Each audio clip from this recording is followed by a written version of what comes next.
Avec un prix supérieur à 1000 €, il ne propose cependant pas des caractéristiques techniques comparables à ce que propose la concurrence à prix égal. Et je doute également que le double écran ne suffise à en faire un succès. Même s'il est techniquement très bien équipé et que ses caractéristiques vont vous permettre de réaliser toutes les tâches au quotidien de façon relativement simple et efficace, la seule différence de ce téléphone avec les autres, c'est sa charnière et son double écran. Aujourd'hui, on va parler du Microsoft Surface Duo. Allez, balance l'intro. Take a drive, take a drive.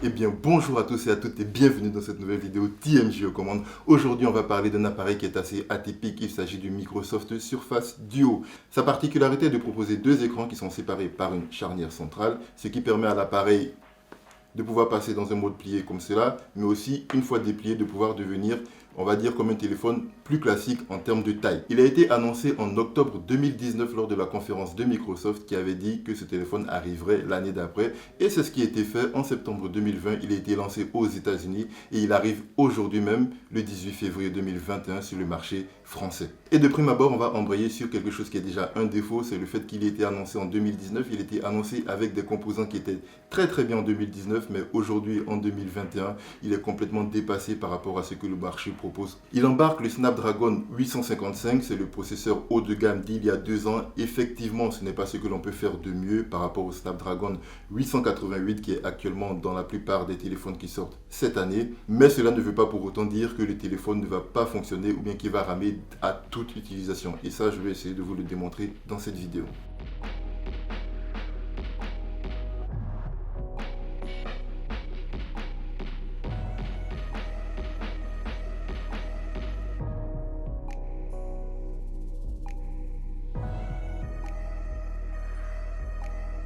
Au niveau de l'appareil, de son physique, on va se retrouver avec deux écrans de 5,6 pouces chacun qui sont de type AMOLED qui vont proposer donc une résolution de 1800 x 1350. Grosso modo, ce que ça veut dire, c'est que c'est relativement intéressant de regarder des photos, des vidéos dessus, mais ce n'est pas ce qui se fait de mieux, notamment avec la pliure qui est en plein milieu de l'écran. On se retrouve donc avec du côté droit de l'appareil le bouton pour le démarrer et l'éteindre. On a les volumes en haut et en bas et on a aussi un capteur d'empreinte digitale qui est sur le côté. C'est une position que moi je trouve très intéressante parce que je le prenne avec ma main droite ou avec ma main gauche, que l'appareil soit face cachée ou face révélée, peu importe comment je le prends, j'ai programmé assez de doigts pour que n'importe lequel de mes doigts qui va tomber sur le capteur va déverrouiller l'appareil. On se retrouve également avec deux parties qui vont être différentes. Donc sur la partie droite, donc avec l'écran de droite, c'est là qu'on va retrouver l'appareil photo de 11 mégapixels accompagné du flash, accompagné du haut-parleur qui vous permet d'entendre ce que votre interlocuteur vous dit quand vous téléphonez et aussi d'un micro qui se trouve en dessous. Concernant la partie de gauche, avec l'écran de gauche, c'est là qu'on va retrouver donc le haut-parleur qui va servir vraiment de HP. Enfin, si vous voulez écouter de la musique, c'est de là que le son va sortir. Le son est mono, il n'y a pas de stéréo disponible avec cet appareil. C'est vraiment dommage, d'autant plus que je pense qu'il y avait la place et de l'espace pour le faire. Et la qualité du son, je vais vous laisser l'écouter. C'est pas quelque chose que je trouve très bon, très puissant, mais en tout cas, quand on regarde la finesse de l'appareil, le résultat est quand même assez impressionnant. MJ et bienvenue sur cette chaîne YouTube où je parle de tech, de gaming, d'aviation ou encore de manga à travers des vidéos montées ou des lives. Que ce soit via des analyses, des impressions ou encore des tests, je te partage des vidéos montées ou des lives. Que ce soit via des analyses, des impressions ou encore des tests, je te partage mon ressenti sur les produits et les services que je consomme et je t'invite aussi, si le contenu te plaît, à t'abonner sur cette chaîne YouTube où je parle de tech, de gaming, d'aviation ou encore de manga à travers des vidéos montées ou des lives. Que ce soit via des analyses, des impressions ou encore des tests, je te partage mon ressenti. Aussi, il est important de noter que c'est un appareil qui est livré avec des bumpers. Donc les bumpers, c'est ces petites couches de caoutchouc qui vont se mettre tout autour de l'appareil, donc qui vont lui donner encore plus d'embonpoint. Il va être encore plus gros lorsque vous allez rajouter ça dessus, mais au moins ça va le protéger des chutes éventuelles que vous pourrez avoir avec. Et aussi, il faut noter, petit détail intéressant, que il y a une petite ouverture qui permet quand même de pouvoir changer la carte SIM, même une fois que vous avez mis le bumper. C'est un détail, mais encore une fois, c'est bien d'y avoir pensé. Sur le côté du téléphone, à l'arrière, on se retrouve avec une surface qui est en ce qui ressemble à de l'aluminium brossé. On a aussi les charnières qui vont être visibles et donc qui vont permettre ce fameux mouvement de rotation jusqu'à 360 degrés de façon à ouvrir l'appareil. Et sur la partie de droite en dessous, c'est là que l'on va retrouver le port USB Type-C pour recharger l'appareil. Il n'y a pas de recharge sans fil disponible sur cet appareil. Et justement, malgré tout cet embonpoint, on peut trouver vraiment le téléphone gros. Il est plus gros que la plupart des téléphones que l'on utilise quotidiennement, mais il rentre quand même dans des poches. Une fois qu'il est déplié, on se retrouve avec vraiment quelque chose d'ultra fin. Et bien que cette forme soit agréable à prendre en main, elle représente aussi un défaut. Donc ça fait qu'il est tellement fin qu'on ne peut pas avoir de prise jack intégrée. Pour ceux qui font de la vidéo, c'est un peu dommage par exemple. Mais aussi, ça fait que le port USB Type-C est tellement fin qu'il est ultra simple de le casser et c'est ce qui est arrivé avec le mien. C'est pas vraiment le port qui est cassé, c'est vraiment la partie tout autour, mais elle est tellement fine que si tu manipules un peu ton câble pendant que tu es en train de recharger l'appareil, donc pendant qu'il est physiquement branché, tu vas fragiliser tout ce qui est autour et tu risques de le casser à terme. Et je pense et je suis même quasiment sûr que tous les utilisateurs de Surface Duo vont avoir ce défaut-là. C'est un défaut qui, à ma connaissance, en tout cas aux États-Unis, a été pris en charge. Je ne sais pas si ça va être le cas en France. En tout cas, moi, ça m'est arrivé. C'est un point de fragilité qu'il faut noter. Alors, il est important de noter également qu'il n'est pas du tout waterproof, mais bon, ça c'est le format qui oblige. Aujourd'hui, ce n'est pas encore possible. Il n'y a pas de lecteur de carte SD, donc il faut bien choisir la mémoire interne avant de le faire. Et il y a aussi une eSIM à l'intérieur, donc ce téléphone est double SIM, une SIM physique et une eSIM.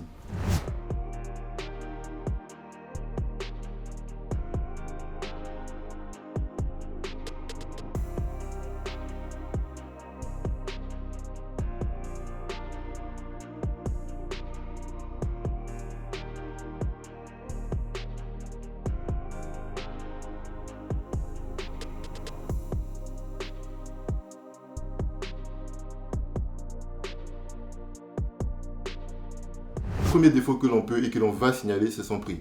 Annoncé à 1549 € en France, il était annoncé à 1499 $ aux États-Unis, mais je pense que parce qu'il ne se vend pas des masses, il y a déjà des baisses de prix et on peut le trouver à 999 $ neuf aux États-Unis et ce prix ne se reflète pas du tout au prix français que l'on peut avoir aujourd'hui. Donc faites bien attention si vous avez envie de l'acquérir, sachez que même s'il est vendu à 1549 €, même si c'est un bon produit, vous allez quand même perdre pas mal par rapport au prix qui est aux États-Unis. Et même si vous arrivez à le faire importer, je pense que vous arriverez à le trouver moins cher, taxes comprises, que le prix qui va être annoncé en France. Et donc je pense que c'est quelque chose qu'il faudra avoir en tête. D'autant plus qu'il faut signaler qu'à 1549 €, actuellement on a le haut de gamme de tout ce qui peut se faire aujourd'hui. On a des composants actuels comme le Snapdragon 888, on a de la 5G et on a toutes les technologies comme le sans fil, tout ce que l'on ne va pas retrouver dans le Microsoft Surface Duo. Et on pourra donc du coup se demander mais pourquoi est-ce que je l'ai acquis et qu'est-ce qui en fait sa particularité? C'est le double écran, la possibilité de pouvoir faire plusieurs choses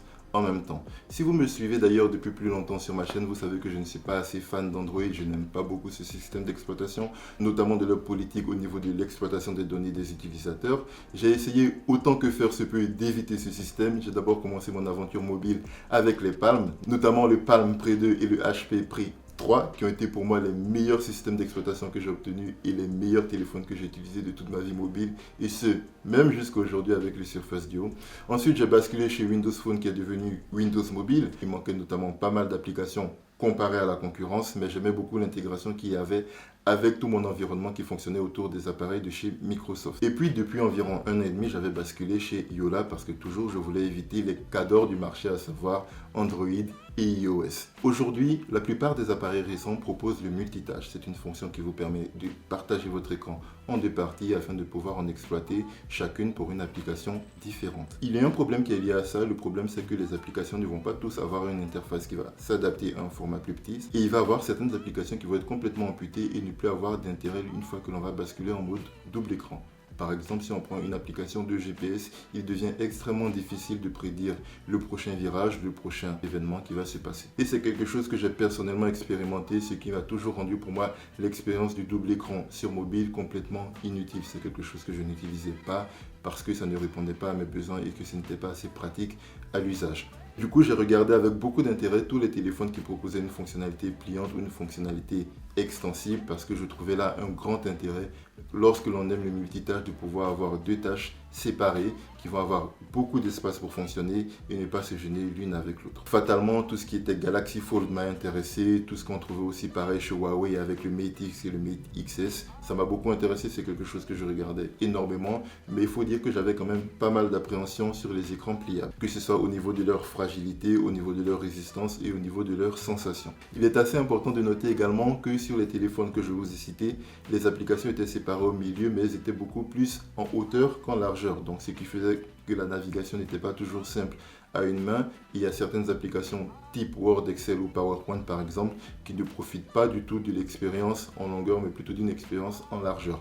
Et c'est en ce sens-là que le Microsoft Surface Duo propose quelque chose de différent parce qu'on va se retrouver sur des écrans de 3,5, donc exactement le même format que l'on retrouve sur les tablettes Surface Pro par exemple. Et c'est un format aussi qui va, à mon avis, être beaucoup plus adapté à une utilisation de deux applications séparées qui vont évoluer chacune dans un espace. J'en ai fait un déballage il y a 4 mois sur ma chaîne YouTube. Ça fait donc 4 mois que je l'utilise comme mon appareil principal et je peux vous dire une chose, j'en suis extrêmement satisfait. Bien sûr, c'est un appareil qui n'est pas parfait et au niveau des défauts, on va constater tout ce qui est lié justement à ce qui en fait un des meilleurs appareils du monde, c'est son double écran. Le double écran va vous apporter beaucoup de flexibilité dans votre utilisation, mais malheureusement, on va rencontrer encore pas mal de bugs. Une fois qu'on va tourner l'écran, par exemple du portrait au paysage, l'interface ne va pas toujours suivre. De temps en temps, quand on va vouloir passer une application du simple écran au double écran, pareil, ça ne va pas toujours suivre, il y aura des latences, il y aura des ratés. Et aussi, il y a un truc qu'il faut noter, c'est que lorsque l'on l'utilise comme un téléphone, donc c'est-à-dire à une seule main avec un seul écran, de temps en temps et dans la majeure partie du temps, effectivement, il arrive à comprendre, je ne sais pas comment d'ailleurs, que l'écran que je regarde, c'est l'écran que je veux utiliser. Par contre, il arrive de temps en temps aussi qu'il y ait des ratés et que l'écran que je mets face à moi n'est pas celui qui s'allume, mais c'est l'écran au dos qui s'allume, celui dont j'en ai pas besoin. Donc, il faut que soit je le retourne comme ça pour lui dire non, c'est celui-là que je vais utiliser, ou alors il faut que je le recoupe et que je le rallume afin qu'il puisse comprendre et faire la bascule comme il faut. Et pour moi, ça représente vraiment la majorité des défauts que l'on va trouver avec cet appareil. Tous les défauts sont liés vraiment à l'interface d'Android qui n'est pas adaptée au double écran et ça se ressent encore aujourd'hui à l'utilisation. Comparé au début, ça a beaucoup diminué. Il y a eu pas mal de mises à jour qui ont amélioré tout ça. Mais c'est des bugs qui restent là, qui restent présents, qui ne vont pas vous gâcher une journée. C'est vrai parce qu'ils ne vont pas arriver toutes les 2 secondes. Mais par contre, sur le moment quand ça vous arrive, ça vous pète les... Mais par contre, sur le moment, quand ça vous arrive, ça vous embête quand même pas mal pour rester poli. Et le simple fait de devoir éteindre et rallumer un appareil juste pour essayer d'arriver à le faire fonctionner correctement à ce prix-là, au prix auquel on l'a acheté autour des 1300-1500 euros, c'est beaucoup trop cher pour ça. Ce n'est pas quelque chose que l'on attend quand on a investi autant d'argent dans un téléphone. Et donc ça, c'est des défauts qui doivent être corrigés.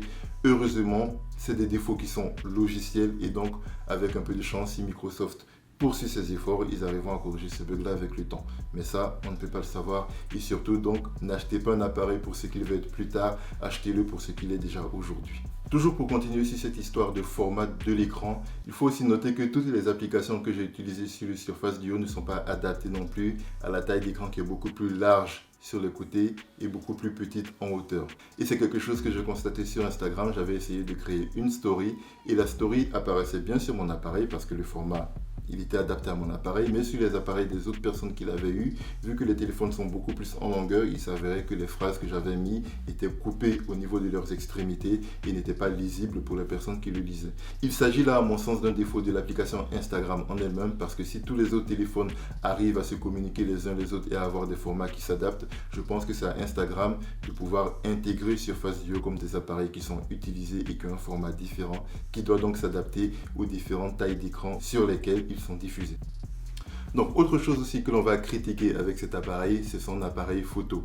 Et donc l'appareil photo, il n'y en a qu'un seul qui est juste ici là, du côté de l'écran de droite en haut. On dispose aussi d'une LED flash de ce côté là qui va vous aider à prendre des photos également.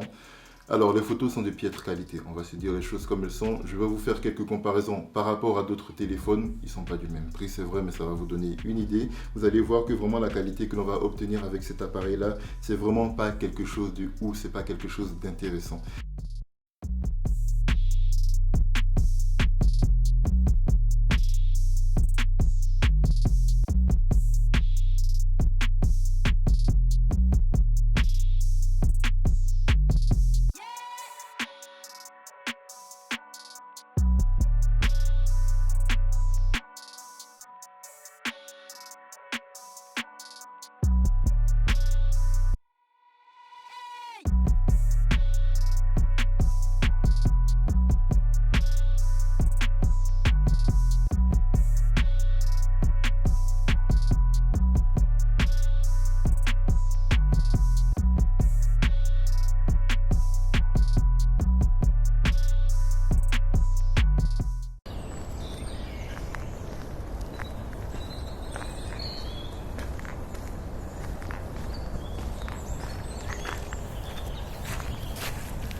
D'autant plus que lorsque là, vous le voyez, là je suis en mode double écran, l'intérêt on pourrait se dire avec le double écran, c'est de pouvoir faire des cadrages assez intéressants. On va récupérer ici la preview, enfin donc la vue de l'appareil, et là ce que l'appareil prend en photo, et c'est pas possible parce que plus on va plier l'appareil, il y aura un des écrans qui va s'éteindre et donc forcément on n'a pas la possibilité et la flexibilité de pouvoir orienter l'appareil comme on veut parce qu'il y a un moment où un des écrans va se désactiver ou se réactiver et donc on n'a pas la possibilité par exemple de faire des prises de vue au ras du sol avec le téléphone qui va être dans une certaine inclinaison parce que forcément l'appareil va passer d'un écran à un autre.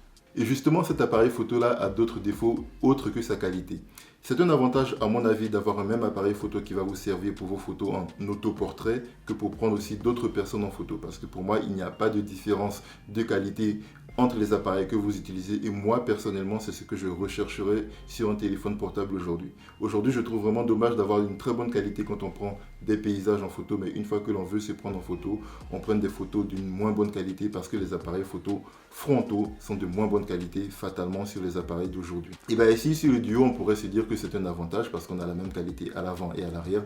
Bon j'ai déjà parlé de la qualité photo, je ne vais pas revenir dessus mais pour passer en mode photo par exemple, il suffit simplement de double-cliquer sur le bouton de démarrer et là comme vous avez vu techniquement vu que j'utilisais que cet écran normalement j'aurais dû être en mode selfie et non il a basculé la vue sur l'écran de derrière ici et donc ça c'est l'autre défaut par exemple là c'est en direct je ne l'ai même pas provoqué. Android n'est vraiment pas adapté au double écran donc est-ce que c'est un défaut d'Android ou est-ce que c'est un défaut de chez Microsoft qui n'a pas assez travaillé son interface? Je pense que c'est un peu des deux et là on se rend compte vraiment que c'est pas quelque chose qui est très adapté donc pour le coup je vais être obligé de retourner l'appareil, de faire le mouvement qui va bien et voilà, on voit que même là il ne comprend même pas la bascule parce que normalement quand je tourne l'écran il est censé basculer l'appareil et donc là comme je vous ai dit ça fait partie des défauts.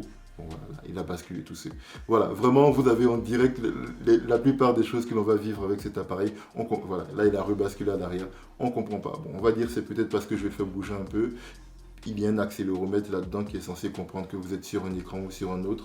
Mais typiquement, on peut voir dans cette utilisation-là que ça ne fonctionne pas toujours bien et on est souvent, encore une fois, obligé d'éteindre l'appareil, de le rallumer afin de pouvoir arriver à le faire fonctionner comme il faut en fait. Et donc, voici le fonctionnement correct que l'on aurait dû avoir. Donc là, j'utilise cet écran-là, la caméra est là, je double-clique sur le bouton Power et là, je bascule en mode selfie. Donc, c'est la caméra de façade qui est active et c'est elle qui va filmer. Et techniquement, je bascule comme ça, tout simplement. Et là, il comprend que j'ai retourné l'appareil. Il va donc rallumer l'écran de derrière et me fait prendre une photo de ce qui est de l'autre côté. Et ça, c'est le bon fonctionnement. Et là, vous n'avez pas vu à l'image parce que j'ai fait des montages, mais il a fallu que je m'y reprenne à 2 fois, justement parce que l'interface n'arrive pas à comprendre de quel côté je suis et comment basculer l'appareil photo. Et ça, donc, ça fait vraiment partie des défauts que l'on va constater avec cet appareil. Et donc là, typiquement, je suis en train d'utiliser mon appareil, je navigue sur YouTube, je regarde des vidéos, etc. Et pour une raison quelconque, je bascule l'appareil de l'autre côté. Il me propose d'appuyer 2 fois pour changer d'écran. J'appuie 2 fois et là, c'est l'autre écran qui s'allume et l'écran derrière, il est éteint. Donc voilà, vous n'êtes pas constamment en train d'utiliser les 2 écrans. Il y a quand même pas mal de choses qui sont faites. L'accéléromètre, je trouve que c'est quand même assez fou. Il se trompe énormément, comme je vous l'ai montré tout à l'heure. Mais je trouve ça assez intéressant qu'il arrive à comprendre des fois que je change d'écran ou bien que j'ai allumé tel écran. Des fois, j'arrive pas à comprendre comment. Je suis par exemple comme ça, je vais le sortir, je vais le déplier, garder un écran dans mes mains et quand je vais l'allumer, très souvent il va arriver à comprendre que l'écran que je regarde, c'est l'écran qui est en face de moi. Je ne sais pas comment il fait et encore une fois, comme je vous l'ai montré précédemment, ça ne marche pas à tous les coups, mais ça reste quand même impressionnant. On a un taux de réussite, on est plus... Allez, à la louche, je n'ai pas mesuré, mais on doit être dans les 65-70% de réussite. C'est quand même assez faible, c'est pas le truc le plus ouf. C'est toujours dommage parce que des fois, il n'arrive pas à comprendre. C'est assez chiant, c'est assez relou, c'est vrai. Mais quand il comprend et quand ça fonctionne, on est tellement content. Et ça reste un appareil qui reste, on va dire, fluide dans son utilisation. Dans la majorité des cas, il arrive à se comporter comme un téléphone classique et ça reste très intéressant, à mon avis, en tout cas pour mon utilisation.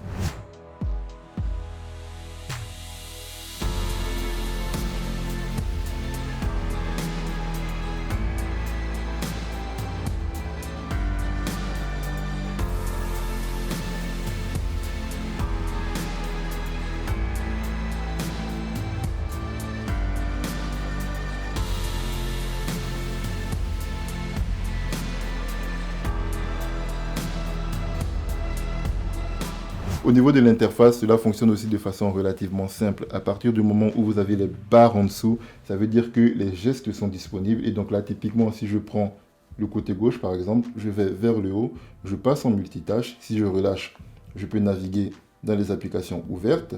Mais si je prends, je garde et que je viens au milieu, j'ai une preview qui me dit qu'il va passer en double écran. Donc, il va étendre l'affichage. Et je peux en faire de même pour passer à un autre écran, par exemple. Et si j'ai envie d'utiliser à une main, je vais simplement basculer comme ça. Et comme je vous l'ai dit, dans la majorité des cas, il comprend l'écran sur lequel vous êtes. Et si je retourne, on voit effectivement qu'il n'y a pas de triche, l'écran est éteint. Il a compris, je tape 2 fois.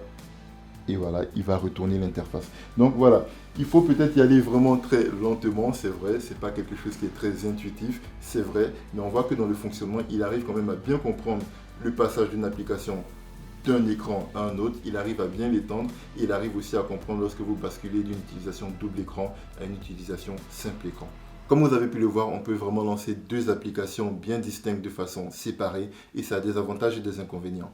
Au niveau des avantages, bien sûr, on aura la possibilité de pouvoir travailler sur un document et de faire une recherche à côté et de pouvoir utiliser ces recherches et de compléter les documents, par exemple. C'est très pratique, par exemple, d'avoir sa bibliothèque de photos d'un côté, un email de l'autre, de pouvoir sélectionner des photos et les basculer directement vers l'autre écran pour pouvoir les transférer comme pièces jointes. On aura aussi la possibilité d'avoir une page internet beaucoup plus grande et de pouvoir l'exploiter, de défiler, d'avoir le maximum d'informations sans avoir besoin de scroller. C'est quelque chose qui est très intéressant à l'utilisation et qui est quand même vachement avantageux lorsque l'on a un très grand écran. Par contre, pour certaines applications comme des lecteurs de vidéos, comme YouTube, comme Amazon Vidéo, ça va vous laisser une frange au milieu, frange que vous ne pourrez pas déplacer, que vous ne pourrez pas bouger et donc qui va être pile poil au milieu de votre interface.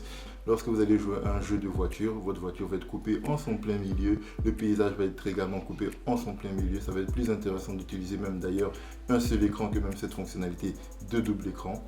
Et donc je ne vais pas vous faire l'affront de vous dire que c'est quelque chose qui s'oublie, comme apparemment avec l'encoche quand on regarde des vidéos ça s'oublie. Non, moi je trouve que ça ne s'oublie pas, ça se voit. Ce n'est pas quelque chose qui va faire que je vais jeter mon appareil par les fenêtres, ce n'est pas quelque chose qui va faire que je ne vais pas l'utiliser non plus comme fonctionnalité, parce que j'apprécie quand même d'avoir un plus grand écran, mais quand même il y a cette gêne avec la pliure franche qui est au milieu. C'est un choix assumé par le constructeur parce qu'ils ont choisi de faire un appareil, un téléphone de cette façon-là. S'il y a un apport positif que l'on va retrouver avec le double écran, c'est pour également ce type d'utilisation. Là, typiquement, je suis en train de modifier un document Excel. Donc, en haut, j'ai mon interface, en bas, j'ai mon clavier. Typiquement, ce que l'on va avoir avec un ordinateur portable, par exemple, ça va vous permettre de pouvoir naviguer à travers votre document avec vos doigts comme vous voulez, mais sans pour autant être gêné par un clavier qui va remplir une grande majorité de l'interface.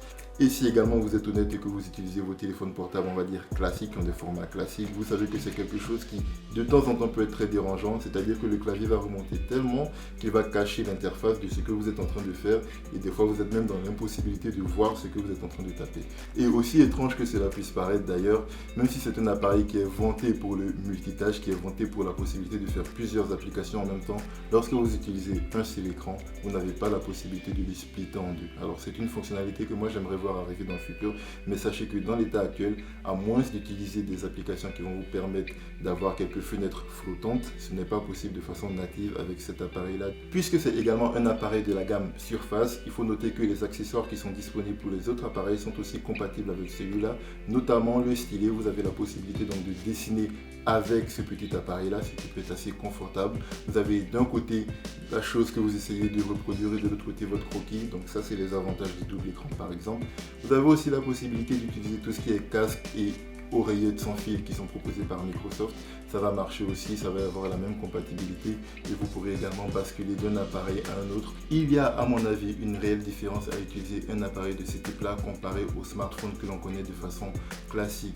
Ça ne va pas répondre aux besoins de tout le monde. Tout le monde n'a pas besoin de faire deux choses en même temps et c'est quelque chose que je peux comprendre. Mais si par exemple, typiquement comme moi, vous faites de la vidéo, regardez ce que je fais actuellement.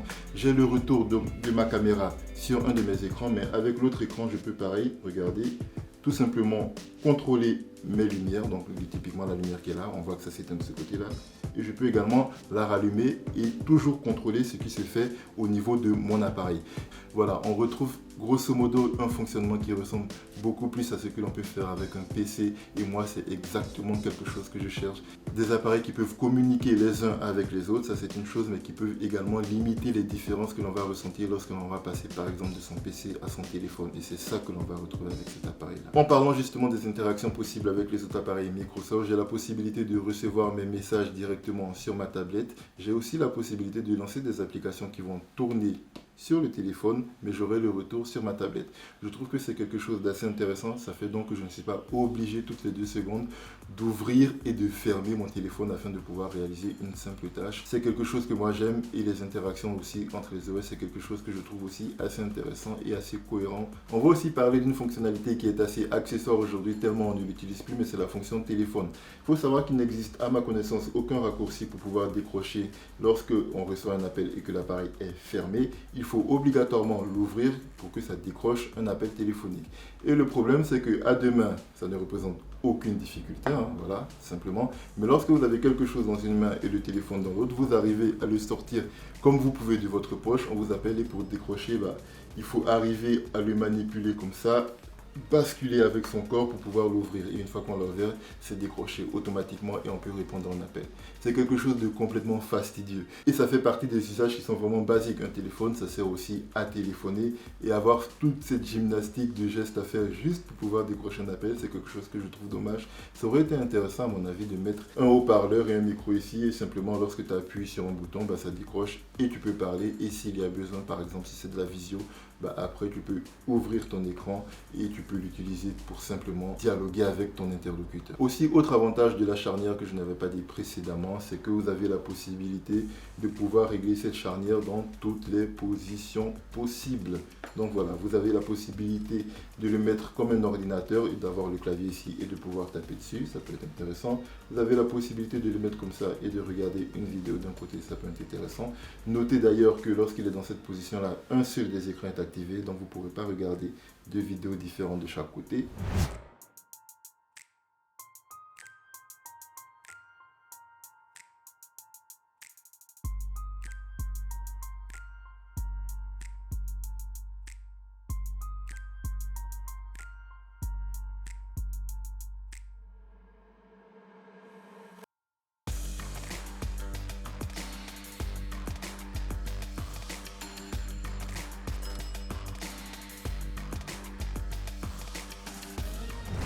Est-ce que cet appareil-là va être un succès? Clairement pas. Il arrive trop tard sur le marché, il propose un prix élevé et le double écran ne va pas suffire à se faire vendre. Mais la technologie est là, les fonctionnalités sont là, et pour peu que vous en aviez le besoin, croyez-moi, il n'y a pas d'autres appareils qui vont proposer quelque chose de similaire. Microsoft annonce 42% de productivité en plus. Je ne saurais pas quantifier la productivité que tu gagnes par rapport à ça, mais effectivement, il y a quelque chose qui se passe lorsque tu utilises 2 écrans en même temps. Beaucoup de gens se demandent également pourquoi est-ce que Microsoft n'a pas développé un système d'exploitation mobile qu'ils auraient intégré directement à Surface Duo de façon à avoir une gamme complètement cohérente autour de Windows. Et bien c'est quelque chose qu'ils avaient déjà essayé de faire il y a quelques années en rachetant Nokia. Ils avaient donc poursuivi le développement de Windows Phone et de Windows Mobile. On avait retrouvé d'ailleurs quelques appareils type le Lumia 950 et le 950 XL. C'est quelque chose qui n'a pas fonctionné, ils n'ont pas vendu assez de modèles, ils n'ont pas eu le succès escompté financièrement, et c'est quelque chose qu'ils ont arrêté. Beaucoup de gens appréciaient ce système d'exploitation, beaucoup de gens lui trouvaient des qualités, mais ils avaient aussi le manque d'applications qui se faisait sentir. On n'avait pas autant de choix que ce que l'on pouvait trouver avec iOS de chez Apple ou Android de chez Google. Ils sont donc partis chez Android, qui est un système d'exploitation qui est assez ouvert, et donc on a entre guillemets le meilleur des deux mondes, les interactions qui sont possibles avec cet appareil et son écosystème Microsoft, mais aussi également les différentes applications qui vont permettre d'avoir le champ des possibles et de pouvoir réaliser tout ce que l'on veut avec ce téléphone. Et aussi, pour terminer cette vidéo, je vais donc poser la question, est-ce que l'on va préférer un écran pliable ou un double écran? Et c'est vraiment là où tout va se jouer. L'écran pliable a un avantage, forcément, il n'y a pas la pliure au milieu. Lorsque l'on va profiter de tout ce qui est multimédia, ça va être génial. Par contre, dès que l'on va vouloir utiliser des applications qui ne sont pas adapté à ce format-là, on va avoir des formats tronqués et pas forcément super intéressants à utiliser. Le double écran, lui, va proposer une charnière au milieu, mais de chaque côté, on aura une interface cohérente et des applications qui vont relativement bien s'adapter. Donc ça va vraiment dépendre de chacun et chacun aura son utilisation et chacun décidera si c'est quelque chose qui lui convient ou pas. Voilà donc pour ma conclusion sur le Surface Duo. C'est un appareil qui me convient, qui répond à l'ensemble de mes besoins. Il n'est pas exempt de défauts comme je vous l'ai déjà cité. Mais pour le coup, l'utilisation du double écran est vraiment quelque chose que j'apprécie sur cet appareil. Il y a vraiment un gain de productivité. Il y a un gain aussi d'inventivité, de créativité. Je pense que lorsque vous avez le champ des possibles, ça vous permet vous aussi d'étendre vos possibilités. Mais lorsque ce n'est pas possible, forcément, ça vous restreint. Et je pense que cet appareil-là propose une expérience qui est différente des autres appareils et qui peut vous donner quelque chose en plus par rapport à la concurrence. Sur ce, je vous remercie d'avoir regardé cette vidéo. Si elle vous a plu, mettez un pouce en l'air pour me le signifier. Sinon, un pouce en bas et dites-moi pourquoi, afin que je puisse m'améliorer dans les prochaines vidéos. C'était TMJ, geekez bien, partagez beaucoup, vivez mieux, surtout recommencez.